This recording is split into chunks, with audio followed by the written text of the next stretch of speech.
Hi everyone, my name is Isaiah. I am a Global Studies and Chicanx Studies double major, and I studied abroad in Barcelona, Spain for what was supposed to be my entire third year, but was unfortunately cut short due to COVID. Hi, I'm Jack, and I studied abroad in summer of 2019 at the Barcelona International Summer School at Pompeu Fabra and at PUC Rio in Rio de Janeiro, Brazil for spring semester 2020.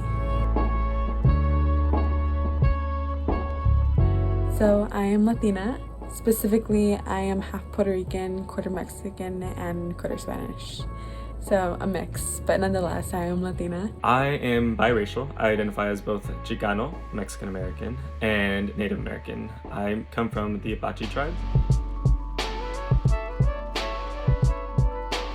My mom has always pushed for me to travel, so telling her that I wanted to go to Spain was really easy. She had no problem with that. Telling her that I wanted to go to Brazil was a different story, just because she was afraid of my own safety. I ended up going anyway, but when I went to Brazil, I was placed in one of the safest areas in all of Rio, and I think UCEAP does a great job in placing you in places where you will be safe. I did experience some microaggressions, and there was one instance in which I did experience direct racism. I was working for a Spanish woman. I was teaching for her students English, and there was one instance in which I didn't agree with what she was saying, and so I kind of confronted her about what she was saying and how it was affecting me negatively. And then she continued saying that, oh, well, you're not from Spain. You're not Spanish. You don't come here, so you don't know what we're about. And I'm like, yeah, I'm not Spanish. I'm Mexican. And then she continued to say that, well, Spanish here is a lot better than, your kind of Spanish. Us Spanish people are a lot more put together, essentially is what she said, than you Mexicans. I was like, oh, okay, well, I quit.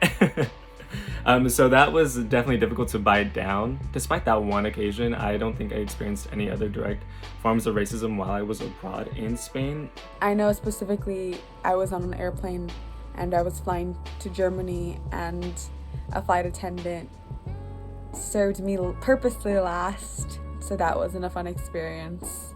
In Spain, I also did get comments just because I guess for some Spanish people I'm considered dark, so I was called morena in different parts of Spain, and not in a nice way. But again, nothing major happened. In both countries, I was considered that nationality. No one really questioned me.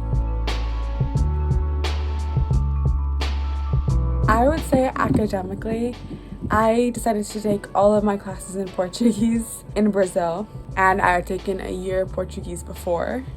So I was relatively used to the language, definitely not native, and I grew up with Spanish, so it was easier to pick up. But I took all of my classes in Portuguese in Brazil, so I had classes about politics in Portuguese and Brazilian media in Portuguese and all these things, and that was really challenging. I recommend it for anyone though, because I learned so much Portuguese and I could read 100-page documents by the end. And I even look back at my accumulation of Portuguese now, and if it wasn't for taking these classes all in Portuguese, I do not think that my language acquisition skills would be what they are today. Speaking on as a first-generation college student, I understand the difficulty sometimes of asking for help. There's a sense of pride, where we don't want to ask for help, and it's, I can do it. But in reality, it's okay to ask for help and make those connections and kind of network. And so you learn to do that a lot more when you're studying abroad, just because you don't know anyone, or that tends to be the case, and that was for me. I'm not gonna lie, there might be some funky experiences. You might experience some comments. You might get looked at differently. You might experience some funky waitress, flight attendant situations, but nonetheless, that should not stop you. I would just say to apply to your program with an open mind and heart. Experience the cultures of the world. See the world. Study abroad. Studying abroad was definitely impactful on my identity and who I am and who I'm becoming, and so I don't have any regrets. And if I can urge any and all of you to study abroad, I will, just because, there's this one quote that I live by, and it's, you don't start to live until you walk past your comfort zone. Live in fear. It's okay to be fearful sometimes, but don't let that fear, win. So, step out of your comfort zone, because when you do, that's when you start to experience your growth. So I urge all of you, if you can, please, please, please study abroad.